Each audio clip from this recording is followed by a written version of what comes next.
Looks like we're live, and if I'm correct, this will be broadcasting out to both my YouTube channel and the Facebook groups, both Cholesterol Code and Lean Mass Hyperresponder groups.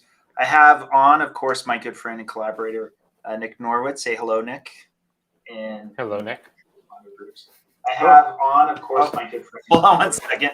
We've got the YouTube channel off in the background because I was trying to determine that was coming on. Anyway, go ahead, Nick. You said say hello, Nick, and I said hello, Nick. It was my attempt at a bad joke because I'm tired and I can't do anything better right now.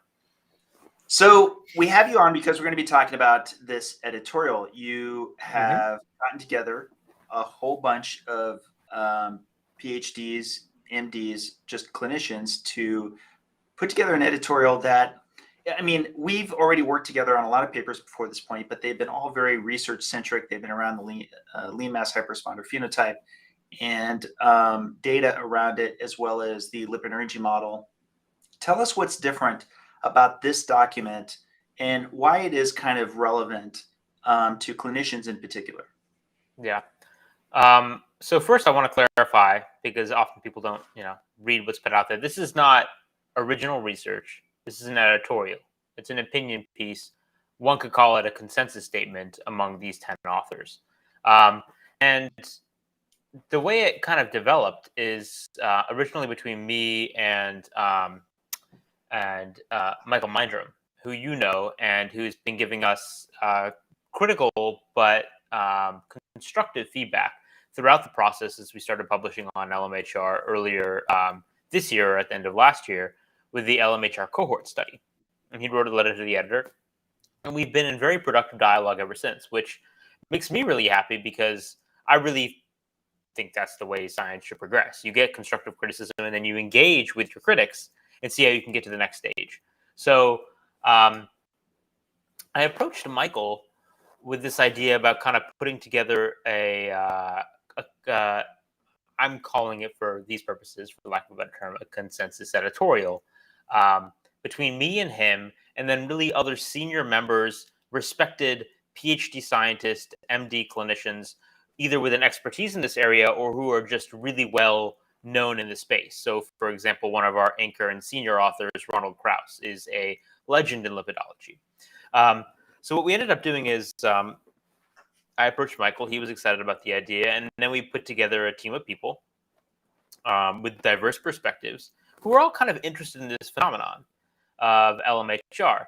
And the objective of the editorial was to clarify a position that we feel is reasonable and productive, and that cuts through the mess that is social media discussions on this topic, because there is so much charge around the terms like keto, LDL, just this topic in general, that when you try to discuss it in social media, things inevitably get confusing and destabilized, exaggerated, and polarized, no matter how hard you try to articulate, because a detractor will just make a straw man argument, and then things go back and forth, and everybody ends up confused. And that sucks.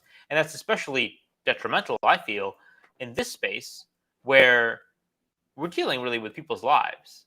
This is a very serious, and I don't mean serious as in trying to connote that there actually are any bad outcomes yet, but it's a medically important, and I would say urgent, matter that needs to be addressed with further research. And what you and I agree on is that lean mass hyperresponders are an understudied population that deserve further study. So the real thrust of this, the real kind of ultimate goal, was to codify the lean mass hyperresponder phenotype in a National Lipid Association's journal with the support and collaboration of a diverse group of highly respected physicians and scientists. And that's exactly what we did. We can get into the nitty-gritty of it later, but the point of this was to say, yes, lean mass hyperresponders are unique, legitimate, and we really need to be putting more resources into them. We've kind of been making this point all along with the papers we've been putting out, but because of the composition of this team and because of where it was published, this really does go the extra step. That's my elevator pitch for it to start. Yeah, and this is sort of something, I mean, long before I met you, Nick, there was this divide that I didn't understand really well, which is here I am, I'm wandering around excited about what I'm helping to hopefully define and learn and understand and providing, as much as I can on social media. And as you said, social media can get a bit divisive and there can be a lot of, let's just say some debate can be helpful. Some debate cannot be necessarily as helpful. But I would often run into low carb doctors, and a lot of the low carb doctors would say, okay, that's great. But clinicians, we always have to act on the now. Like, what's the snapshot of where opinion stands now? And really, up until this editorial that you released, there really was just kind of two extreme ends of the spectrum. There really wasn't anybody putting in the effort to try to at least get some group of individuals who are all very interested in this research or interested in the lean mass hyperspectral phenotype, for that matter, in the context of the low carb diet, and for which you can kind of get some agreement together on. I think a lot of times people, I myself didn't realize this at the time, a lot of people don't realize a consensus statement isn't that all of you guys are in perfect lockstep. Like if you all sat down and wrote the same thing, it would sound exactly the same. It's actually kind of trying to find a sort of compromise language that you could all agree to, but for which probably there was a little bit of push and pull, behind the scenes to get it down just right. But that's what it's about, right? Yeah, so I think maybe a compromise statement would be a more accurate term. Whenever you have a group of 10 people coming together to try to write something, inevitably it's not going to be everything you all wanted. You're going to have to make compromises. And for me, the position I'm in is I'm really interested in this work. I put my literally blood, sweat, and tears into this. Well, maybe not tears, I haven't cried over it yet, but no, it might happen. If we ever get a paper in cell, I'll cry with happiness around it. But into this work, but I am by far the most junior member of the team, even though I was organizing it. Everybody here has, or everybody else on the team has either years of clinical experience or some of them hundreds of papers. And so what I was really getting out of this is getting feedback from people that I consider, potential mentors, potential collaborators. And I was willing to, I wouldn't say, at some level make concessions, but for the greater goal of kind of, pushing the conversation forward. But I actually wouldn't say concessions is the correct term, because there's nothing in this piece that I actually don't stand by personally. One thing I want to clarify is this is not a pivot. I think some people read the phraseology and they're like, are you changing your position? No, I've been entirely consistent. And there's nothing in here that's really, if you break down the wording, distinct than anything actually either of us have been saying all along, which is that there are a lot of unknowns and to consider all the variables and talk with your doctor. So one line that I think people have been pointing at, asking, have you changed your position, is a statement about should consider lifestyle interventions for lowering ApoB in the context of individual patient case. And the operative word there, I put a tweet about that this morning, is consider. We're not saying should do anything. We're just saying there's a lot of unknowns, there's a lot of variables to take into account in any given patient case. Consider all the variables, including the possibility, the very real possibility, that high ApoB, high LDL in this context is dangerous. Now, we don't know that, but it's possible. But that's one variable among many. So consider it, and then do with that what you will as an individual person. Consider the other variables that are important to you. And then in the end, the decision always lies with the individual, with the patient. Nobody can make anybody do anything, but we all need to consider different perspectives, the data available, what data isn't available, and then just make a calculated decision for you as a person.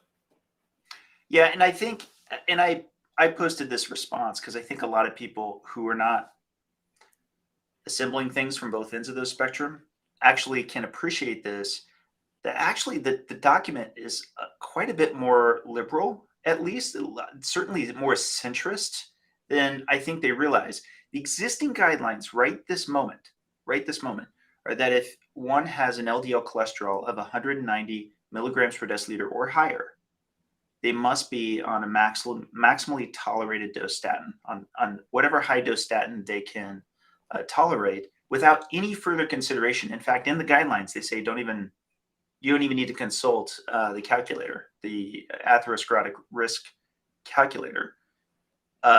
There's just no question that there should be that action taken to try to address this right away. And your document is not only saying should consider, but goes quite a bit far into emphasizing that this should be a patient-centered approach, and B, draws extra emphasis, which I really appreciate, to consideration further of whether there are competing medical conditions. So you and I both know that there are a lot of folks who, for example, they have epilepsy, they have severe ulcerative colitis, things along those lines, for which, that should be a strong consideration if it could turn out to be relevant. And like I said, that's just even adding that there should be additional consideration is already something, a bit of a departure from the guidelines as it stands right now for what the opinion is of these authors. Yeah. I mean, I'll point out the word statin comes up exactly 0 times in this article. And I think, the key point for me when we're talking clinically is the emphasis on competing medical conditions. Because, I mean, I think for you as well, but definitely for me, where the data are outstanding, it's that population we really care about. The people that are caught in the middle, the rock and the hard place between, okay, my LDL is maybe not even just 200, but 500. At the same time, if I titrate in carbs to get my LDL to go down, what am I exchanging that for? If you have severe IBD and you're going to be having flares every day and not be able to live a life, or you have severe epilepsy, and for every carb or so you add, you're going to be having more seizures. How, without more data, what do you do with that? For those people who, are just being keto for, I don't know, they makes them feel a little bit better, or for, leaning out athletic performance for, I don't know, ultra running, or just because they want to be in a diet tribe. I don't know. For those people, again, do what you want. But if I were someone who was in the position to be like, okay, I'm keto for, I don't know, it just makes me feel a little bit better. But if I have 100 grams of carbs, I actually don't feel that different. I'm just not in ketosis, and I don't get to register those numbers in, Ketone Chase. But then my LDL goes from 500 to 100. Given where the data stand or don't stand, I would just say, why gamble? I wouldn't mind eating some sweet potato fries, all things being equal. And if you're lean and metabolically healthy, which is the descriptor of lean mass hyperresponders, then you probably can afford to do that. Whereas if you're, have obesity and diabetes, then this probably isn't relevant to you anyway, because adding carbs isn't going to lower your LDL, and you're not within this phenotype. So it really is the proportion of LMHR who do have competing medical conditions who I'm more sympathetic with.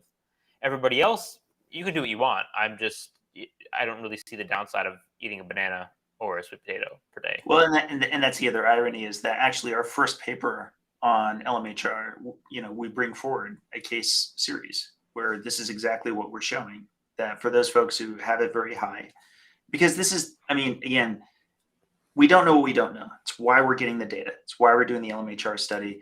It's why we'll find out how much those folks who are maintaining at these higher levels, what the corresponding resulting atherosclerosis will be. And I certainly, I'm not an author on this paper, and I'm not going to go, it's not my place, I guess you could say, to make even something suggestive towards individual care.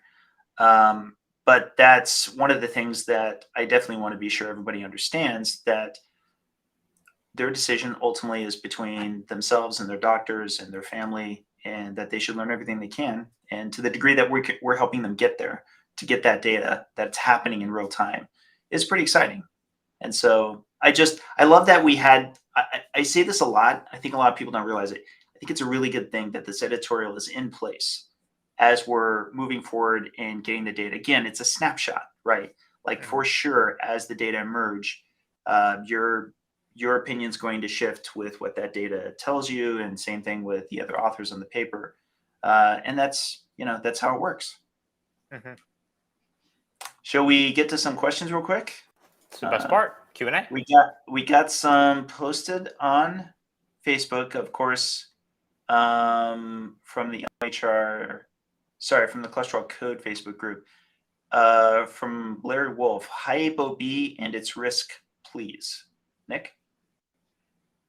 That's the question. High ApoB and its risk. Yeah, that's, I guess it. All right, this guy needs to learn to compose more complete questions, but I think I got the gist of it. I would say, you can take these population studies that we have, make a couple conclusions, including, ApoB is part of the causal pathway. There's a lot of variability between people. The whole point with LMHR are they're not like any phenotype, any population that we've studied thus far. And so I'm not entirely comfortable extrapolating the data we have on just the general public to LMHR. If one were to do that, then one would necessarily need to draw the conclusion that all things being equal, that's really key, higher ApoB increases risk. And all things being equal, lowering it would lower risk. That said, we don't actually know under different metabolic circumstances what is the slope of that risk. Is it really quite flat? Is it really steep?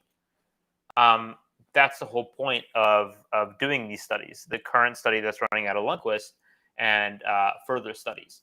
Because we don't know, the conservative approach would be not to assume it's benign and to address it with clinical concern, which is kind of what we say in this paper. But then again, like I said, not all things are equal. Since we don't know, you have to weigh the possibility against other variables in an individual's life. So, if one were in the position of, thinking, okay, the kind of two possibilities are that high ApoB and LMHR are neutral, they don't have any effect on atherosclerosis, or that they're very harmful, and then, the spectrum in between. I wouldn't guess they're protective. That would be very weird. But so let's keep it at they're benign or they're harmful. If those are the two possibilities, and this is like a Schrodinger's cat black box scenario, you go with the option that doesn't have any risk with it, all things being equal. But again, they're not. And so we need more data to make more refined choices. But up until this point in time, what can you really do? I mean, I would say at an individual level, get functional tests of what your baseline status is. So that's, for example, what I did. And then compare that against other variables in your life, including family history of heart disease, other medical conditions you're dealing with, and what the trade-off really is. So, I mean, I've been public enough about my story that I don't mind using myself as an example. My LDL is very high, unmedicated, and that's because I've gotten multiple scans, including CCTA, multiple years after I've been, on a ketogenic diet with very high LDL. I have a medical condition, ulcerative colitis, that has gone into remission on a ketogenic diet. And right now, I'm in a point in my life where, I'm an active researcher. I'm in medical school. I can't deal with bloody diarrhea 20 times a day. So yeah, I'm going to take the higher LDL so that I can live my life as a human being. And as more data come out, or if I got another CCTA and the results were different, I'd reevaluate that.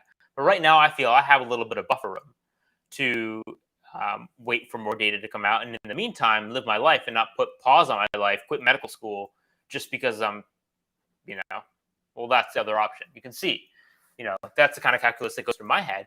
It'd be very different for someone with pre-existing cardiovascular disease, a strong family history, who's 60 without many other competing medical conditions, who, like I said, maybe could just eat a banana and a sweet potato and have their LDL drop from 400 or 500 to 100. So it's a very individual choice, and I don't mind highlighting myself as a case in point. I'll just add just one little thing, which is, I know I say this all the time, but even for those folks who, nothing we say here should be considered medical advice, of course. But for me personally, I'm maintaining at a higher LDL, being on keto and being unmedicated. But I'm not, and I state this all the time to people, that's not because I have no concern at all. Again, I'm very interested in this data that's emerging. But like Nick, I've had CCTA. I've actually had several CACs. Being in the research myself, I'm very aware of what my existing would be level is. And I mention that because I know a lot of these folks who do have higher levels of LDL on keto do have some severe medical condition for which they would say that they hit that exact group for which there's a competing medical condition, but are cautiously optimistic. They too are usually taking steps to at least detect what their true risk level is by trying to look at the actual disease. That is, the power of looking at a CCTA or at least a CAC. So again, while not advice, I would say for me personally, that's more relevant to my comfort level with where I stand. Which again is sort of an adjunct to what you were just now saying, Nick. Let's get to the next question. I'm going to generalize this a little bit. This is from Brian Pierre from the LMHR group. Just so you guys know, again, we can't give individual medical advice. I'm going to kind of generalize your question, if you don't mind, Brian. You mentioned that you're borderline LMHR. I'll just put it this way, Nick. For folks who are, let's say, middle age, borderline or actual LMHRs, but who, even early into the diet, find out that they have a fairly high CAC, let's say 400, 500. Should they feel cautiously optimistic enough such that they may, not be as worried about their higher LDL? Well, if it were me, when I was middle-aged with a CAC of 400, 500, and I didn't have any serious medical conditions competing, I would take moves to lower it just because you have less buffer room, and this is not something you want to gamble with. There's a lot we don't know. Again, buffer room is what I like to think about. That said, I would qualify if they're early on in the diet, especially like if they've been, half a year or a year and their CAC is high. That CAC is not high because of the diet. The diet didn't do anything. Could it be doing something? Maybe, but it didn't do anything. It's just a matter of, is it helping or hurting? And that I really don't know. Also, it's an order of magnitude question with respect to when somebody says borderline LMHR, are they saying great trigs and HDL and their LDL is like 170, which is very different than like they're not meeting the trigs and HDL criteria, but their LDL 600. Probably there's a distinction there. So, it's something to play with. I think there's very little harm in pulling what levers you can. So maybe you're someone who actually responds really strongly to saturated fat. And if you had more avocado oil and olive oil, that might, push the numbers in a way that might make you feel more comfortable. Or having X number of carbs, try 50 grams. How do you feel on this? How do your ketones level run? And can you make a compromise with your own metabolism? And just kind of always titrate and tweak. That's kind of the fun, I think, about biohacking, N=1 adventuring, what have you. And then engage your doctor. And if you feel with your doctor, as a physician-patient team, that it's worth trying a medication, again, that's something you can try. If you have side effects, you can go off it. It's not a lifelong deal. I think all these options are open to you, and it's always worth experimenting and just considering and reevaluating. No reason to get religiously attached to one approach. Yeah, sorry. And I also missed this. This was the very last sentence in that question, which is kind of aimed back at me. Are there people in the study who have high CAC score? So I can't actually fully answer that yet, but we should hopefully be publishing soon. Like the criteria and a whole bunch of other things that will be coming out of Lundquist, but I can't short circuit their process in getting that out. Next question comes from a cardiologist in Brazil. And this actually comes via YouTube. Don't you think that besides CAC score, carotid and femoral ultrasound IMT is important to address possible atherosclerosis? Yeah, these are other functional markers you get. I think especially CIMTs can be useful. Some people for Well, whatever. Yeah. Go and ahead. ultrasounds. I mean, ultrasounds are not, there's so little risk. They're not as like, yeah, CAC, you've got a little bit of a dosage of radiation. Obviously, CCTA, you've also got contrast dye, which actually contrast dye is probably more of a consideration for me personally. But yeah, I will say one thing though. I do think that there's kind of a wide spectrum, I guess you could say, of diagnostic value.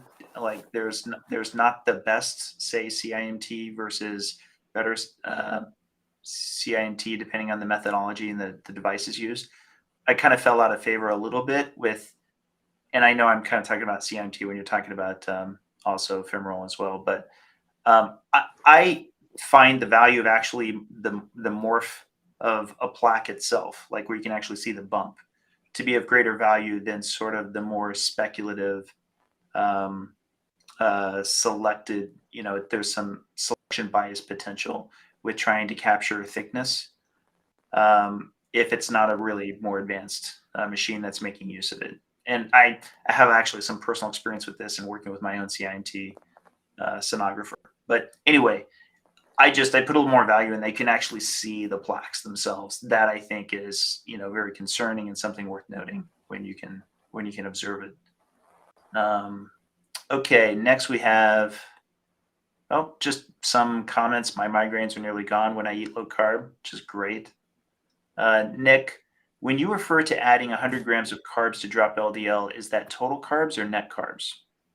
And, I would and say net. There isn't like a standard protocol, but general when we talk like when we referred to in the case series, that's net carbs. It doesn't mean fiber won't have an impact, and different fibers are going to have a different degree of impact. I had a paper. No, I didn't have a paper. I reviewed a paper on, and this is one I shared with you, Dave.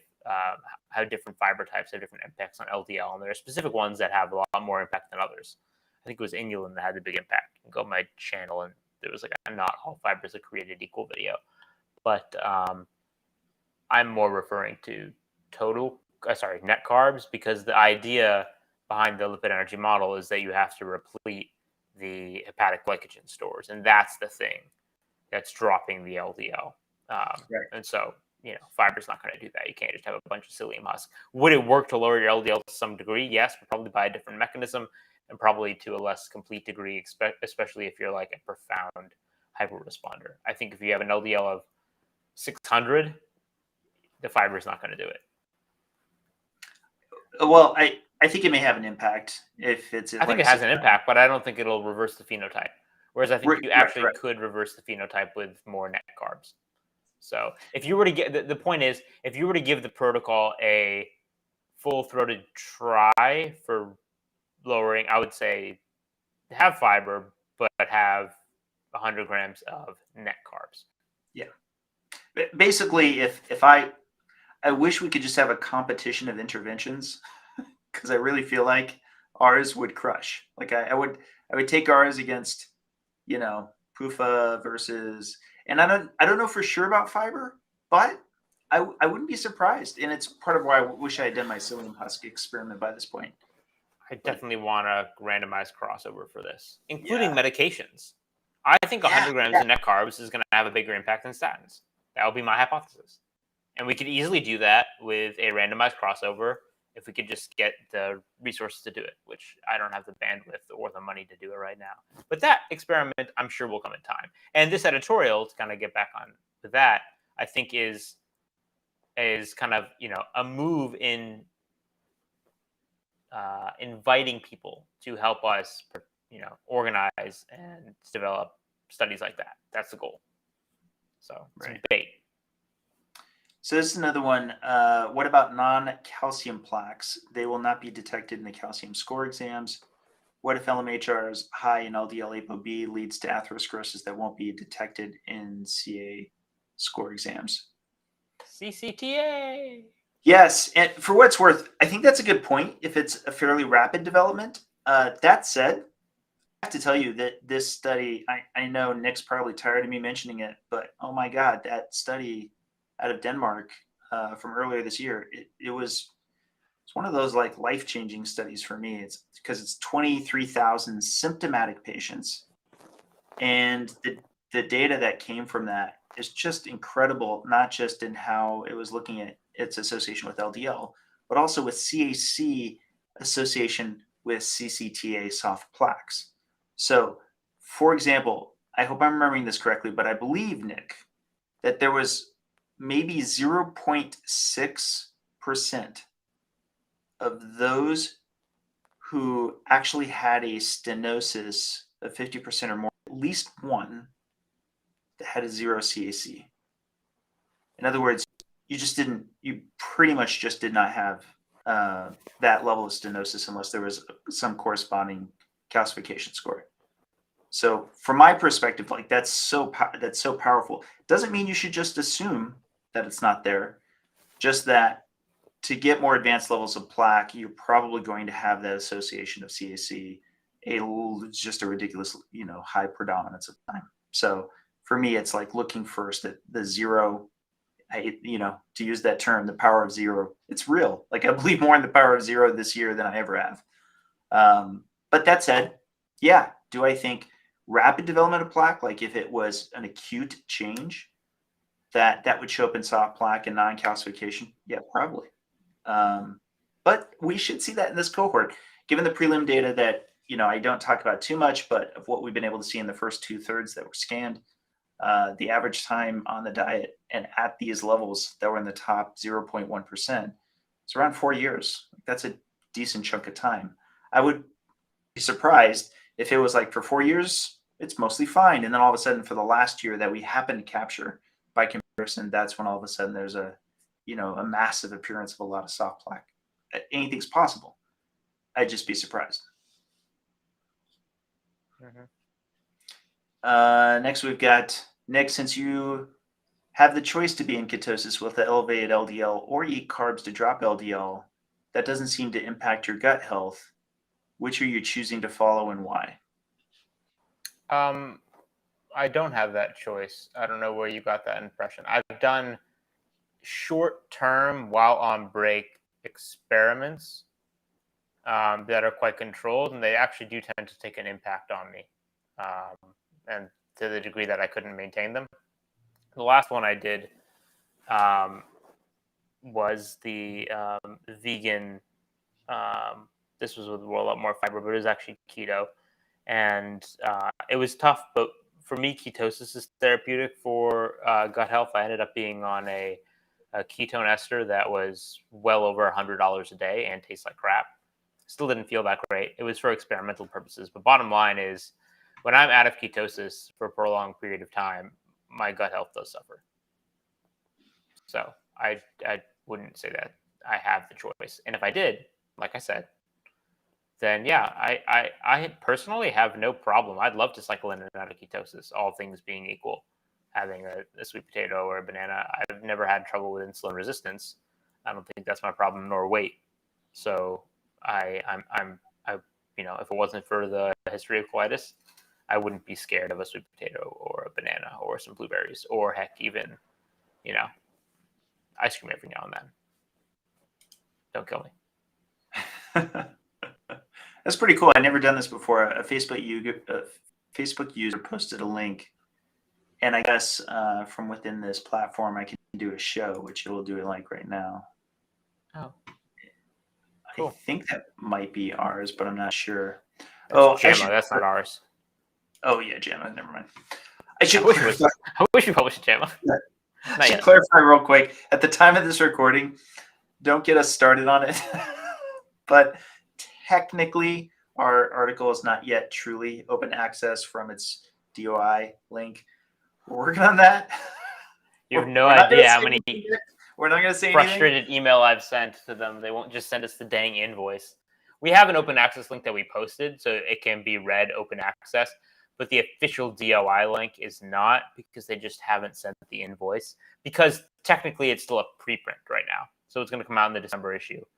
there'll always be an open access link. Go to my Twitter; it's pinned right now, so you can definitely access it easily. But it's just a little bit of a headache because they're like taking our money, but they won't send us the damn bill.